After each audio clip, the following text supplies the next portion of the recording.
حضرت محترم، دعوت تبلیغ دینا یہ کوئی عام بات نہیں ہے، یہ کوئی چھوٹا سا کام نہیں ہے، بلکہ یہ نبیوں والا کام ہے۔ اللہ تعالیٰ نے یہ کام انبیاء کرام کے ذمہ لگایا تھا۔ جتنے انبیاء کرام آئے سارے نبی دعوت تبلیغ دیتے رہے۔ ہمیں اللہ نے فرمایا کہ محمد صلی اللہ علیہ وسلم آخری نبی، ان کے بعد کوئی نبی نہیں آنے والا، تو امت محمدیہ یہ اب تمہارا کام ہے، یہ اب امت محمدیہ کے ذمہ کام لگا دیا گیا ہے، ٹھیک ہے۔ یہ دعوت تبلیغ دینا یہ کوئی بات نہیں، اللہ تعالیٰ نے ہمیں اسلام کا سفیر بنا دیا ہے، ہمیں اسلام کا اللہ نے سفیر بنا دیا، ہم اسلام کے سفیر ہیں، ٹھیک ہے۔ ان کے حضور فرماتے ہیں اس بندے کو بڑی دعائیں دی ہیں، فرماتے ہیں جو بات میری بات کو سنے اور اس کو آگے پہنچائے اس کے لیے میرے آقا کی بہت ساری دعائیں ہیں۔ اس لیے میرے بھائی دعوت کے لیے وقت نکالا کریں، اسلام کی معنوں میں داعی بنے، ٹھیک ہے۔ مثال کے طور پر اگر ہمارا کوئی دوست ہماری زمین دبا لینا، یا کوئی بھی بندہ ہمارے ایک دو مرلے زمین دبا کے بیٹھ جائے، ہم پورے گاؤں والوں کو بتاتے ہیں کہ بھئی اس نے ہماری ایک مرلہ زمین دبائی ہوئی، اس نے ہمارا حق کھایا ہوا۔ تو جو ہم حضور کا حق کھا رہے ہیں وہ ہم نام سے تو کہتے ہیں حضور کی عاشق ہے، لیکن حضور کا حق کیا ہے؟ حضور کا حق یہ ہے کہ ہم جو حضور نے پیغام ہم تک پہنچایا صحابہ کے ذریعے، ولیوں کے ذریعے، علماء کے ذریعے، ہمارا فرض بنتا ہے کہ ہم وہ بات آگے پہنچائیں۔ اس دور میں تبلیغ کی بڑی سخت ضرورت ہے، بہت سخت ضرورت ہے اس دور میں تبلیغ کی۔ یہ جو انگریزوں کا نظام ہم تک پہنچ چکا ہے، جو ہمارے نوجوانوں نے نمازیں چھوڑ دی، یہ کیا انگریزوں نے گن پٹی تو ہمارے سامنے نہیں رکھی کہ نماز چھوڑتے نہیں؟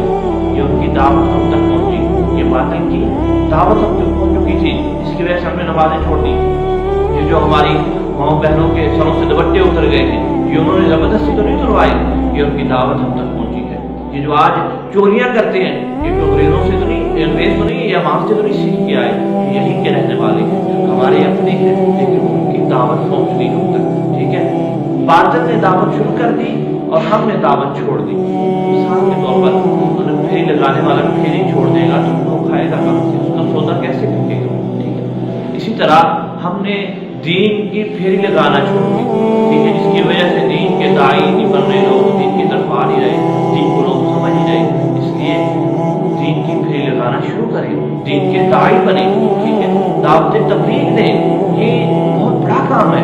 بعض لوگ کہتے ہیں جی ہمیں لوگ باتیں کرتے ہیں، تانے دیتے ہیں، مجھے بتائیں کوئی ایک ایسا نبی بتائیں جس کو گالیاں نہ پڑی، جس کو تانے نہ پڑے، جس کو لوگوں نے پاگل نہ کہا ہو، مجنون نہ کہا ہو۔ ہر انبیاء کرام، ہر نبی کو گالیاں پڑتی رہی، لوگ پتھر مارتے رہے، لوگ گالیاں دیتے رہے، تانا زنی کرتے رہے۔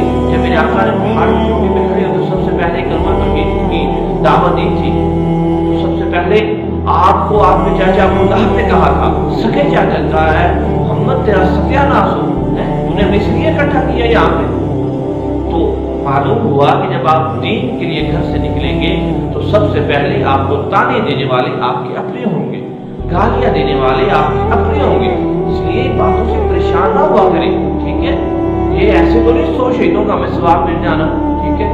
گالیاں سننی پڑے گی، اگر نبیوں نے سن لی ہے، ولیوں نے سن لی ہے، ہماری کیا اوقات ہے، ٹھیک ہے۔ ان کے رستے میں تو کانٹے بچھائے گئے، ان کو تو پتھر مارے گئے، ان کے تو کندھے پہ اوجریاں رکھی گئی۔ ہمارے ساتھ تو ایسا کبھی نہیں ہوا۔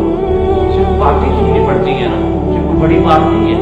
خدا کے لیے دین کے داعی بنے، اپنے لیے وقت نکالیں، دین کے لیے وقت نکالیں، نماز کی دعوت دیں لوگوں کو۔ جب آپ نماز پڑھنے آ رہے ہوتے ہیں تو ساتھ جو گلیوں میں نوجوان کھڑے ہوتے ہیں ان کو نماز کی دعوت دیا کریں کہ بھائی آؤ نماز کی طرف۔ آپ کسی محفل میں جا رہے ہوتے ہیں لوگوں کو دعوت دیا کریں کہ بھائی آؤ محفل کی طرف، دعوت دیں، دعوت۔ اگر آپ باہر سے دے سکتے دین کی دعوت تو گھر میں اپنے بیوی بچوں کو دیں۔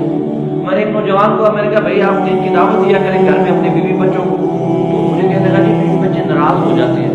میں نے کہا چلیں آپ اپنی دکان پہ کسٹمر کو دعوت دے دیا کریں، تو کہتے ہیں جی میرے کاش خراب ہو جائیں گے۔ میں نے کہا چلیں آپ جب دوستوں کے پاس بیٹھے ہوتے ہیں شام کو دوستوں کو دین کی دعوت دے دیا کریں۔ کہتے جی نہیں میری دوستی خراب ہو جائے گی۔ تو میں نے کہا تو پھر کس منہ سے کہتا ہے کہ میں حضور کا عاشق ہوں، محمد صلی اللہ علیہ وسلم کا عاشق ہوں؟ میں نے کہا اس منہ سے میں نے کہا تو دعوے کرتا ہے، کیونکہ میں نے کہا ایک بات تو دوسروں تک نہیں پہنچا سکتا اور اپنے آپ کو عاشق کہلواتا ہے۔ میں نے کہا یہ عاشقی نہیں ہے، یہ منافقت ہے۔ اس لیے دین کے داعی بنے، اپنی جو آپ کوئی بھی حضور کی حدیث سنیں، دین کے بارے میں کوئی اچھی بات سنیں، وہ آگے پہنچائیں۔ بلکہ آج سوشل میڈیا کا دور ہے، آپ ڈائریکٹلی کسی کو بات سنا سکتے ہیں، آپ فیس بک پہ پوسٹ لگا دیں، فیس بک پہ بات لکھ کے ڈال دیں، حضور کی حدیث لکھ کے ڈال دیں، فیس بک کے ذریعے دین پھیلائیں، یوٹیوب کے ذریعے دین پھیلائیں۔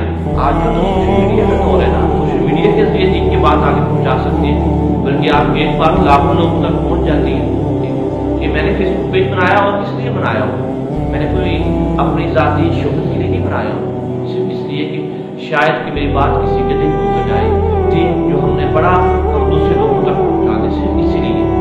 اللہ سے دعا کرتے ہیں کہ اللہ تعالیٰ ہمیں صحیح معنوں میں داعی بننے کی توفیق عطا فرمائے، دین کی دعوت دینے کی توفیق عطا فرمائے۔